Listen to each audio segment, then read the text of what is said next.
Hello everyone, welcome back. You're watching Empyrion Galactic Survival episode 189. I'm Enigmius and today we're continuing with the USS Discovery build. Surprise, surprise. In the last episode we left off basically looking at a layout that I had done for what was going to be the front profile of the ship. And it was more or less just a case of me finishing the work on the arm and deciding to do a little bit leading into the next episode kind of thing to give people an idea of what to look forward to, without realizing that I really needed to be using that space to put in the Bussard collector, which is the dish that you see on most Star Trek universe ships. It's just the Federation likes their satellite dishes on the front of their ships, I guess. What else can I say? So I decided to focus on that, and it's basically a two-step process. First of all, we have to create a recessed section in what will be the main hull where this Bussard collector will sit. And that's, we could basically make it any shape we wanted to. We could have a rectangular collector if that's the way that we wanted to do it, and people would be very angry with me for making it, but we could do that. In this case, I felt I had to choose between a spherical collector and part of an ellipsoid. So it's extended along one of the axes. Instead of being a perfect sphere, it's more kind of like the oblong shape. And I decided that I would go for the oblong sort of version. So we have to create a section of the hull that's got sort of that shape carved out of it, so to speak, on the front. And then we put the collector in that recessed area with a little bit of a gap between it and the hull, and that's basically the plan in order to make this thing work. In terms of actually making that plan a reality, involved one of my favorite tools for this kind of thing, the assistance of plots.co.uk. That's the site that I use for all of my voxel shape layout for complex shapes. Anything that I want to be geometrically accurate or geometrically precise might be another way to describe it. That's where I go. And I actually took a little bit of a video in case you haven't seen the site. Maybe you've heard me talking about it, but you haven't actually seen the site. This is what I'm referring to, where you can input the dimensions that you want using the sliders down at the bottom and experiment, see what it's going to look like, and then when you're happy with the shape, it's got a slider down the right hand side that you can move up and down to highlight the different layers in the process, so that it's much easier to see what you should be working on and what you should be focusing on. Because if you try and do it looking at the whole thing, you'll lose your mind. It's pretty much guaranteed. There's no survival for that sort of activity. So it's very, very simple, straightforward tools, but extremely useful. And if you are successful in making use of them, if you're able to duplicate the layers the way that they show, it ends up translating to something in the game that looks like what it showed on the site. So you can't really expect too much more than that.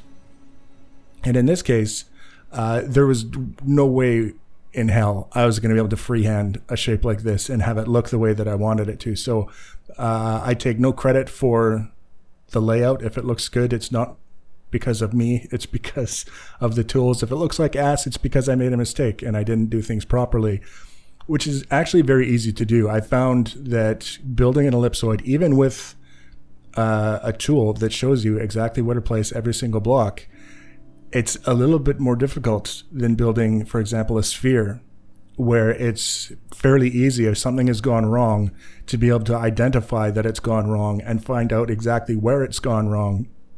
And then you know where to look to find the information that you need to correct it.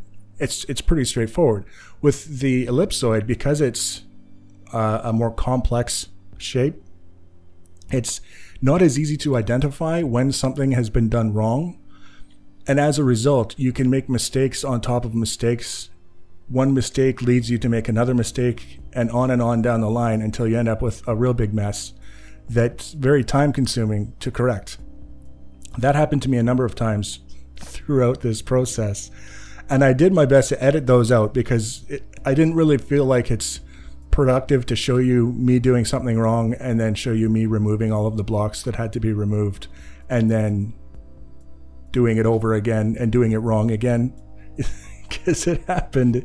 It definitely happened. So the editing in this episode, unlike the other episodes where I focus on editing out the block selection menus, this one was about editing out the pauses and some of the larger mistakes that were just time-consuming sort of things to watch be built and then, you know, only to have it removed a minute or so later. So the end result here is shaping up pretty good. I'm pretty happy with this shape, where it's going to fit on the ship, what it's going to do, what it's going to contribute to the aesthetic. But I still have to keep in mind that we're going to be cutting off a cross section of this guy. And I decided I could have done, you know, a compound curve profile like we had at the last episode. There were all kinds of different things that I could have done when we got the shape more or less in place. But I decided to just go for a very simple 45-degree angle. And then if we're going to do something more elaborate on the front end with regards to just that front profile, we can do that as a transition from the area immediately around the collector to those more elaborate profiles, and then go from there and do whatever it is we want. For this particular part of things, just to keep it simple, because we're working with one of the more complex shapes you can end up working with, the simpler we keep it for all of the things that we're going to be doing with and to the shape, the better off we'll be. You can see this is an example of me making a mistake and trying to figure out how to fix it, which I did, but it's just a time-consuming kind of thing. And eventually I started to get the hang of it, and one of the things that I had to really keep in the back of my mind that I learned the hard way is that unlike a lot of other shapes that I might do in a voxel kind of game, I can't let my brain go into autopilot for this one, because that's when we start making those mistakes on top of mistakes. I have to focus on what I'm doing. I know it sounds like such a chore. I actually have to think about what we're doing, but we do. And fortunately, I think the end result makes it worthwhile.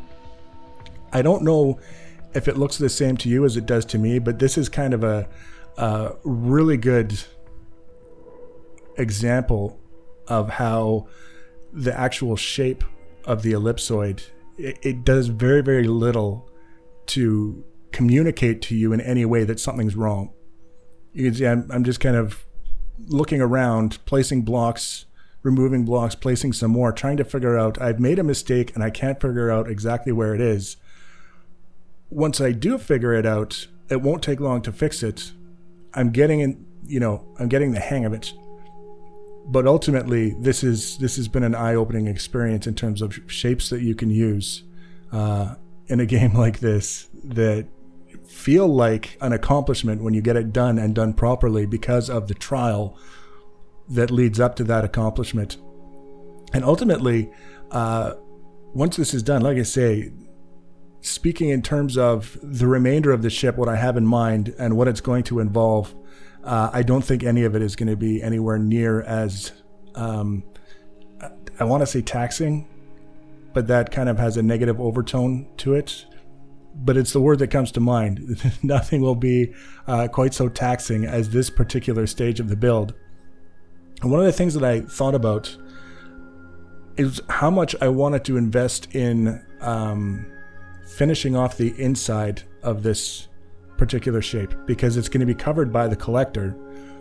And then I realized there's going to be a large enough gap that people, if they wanted to, could go in behind the collector and see what we've got going underneath. So I will be finishing it, smoothing it off as best I can, preserving the shapes that are important to the whole thing, circles and ellipses, and doing the best we can, first of all, to smooth off the inside of that, then smoothing off the inside of the collector, and possibly, I think, probably the outside of the collector as well, where there's that gap between the hull and the collector, that part there.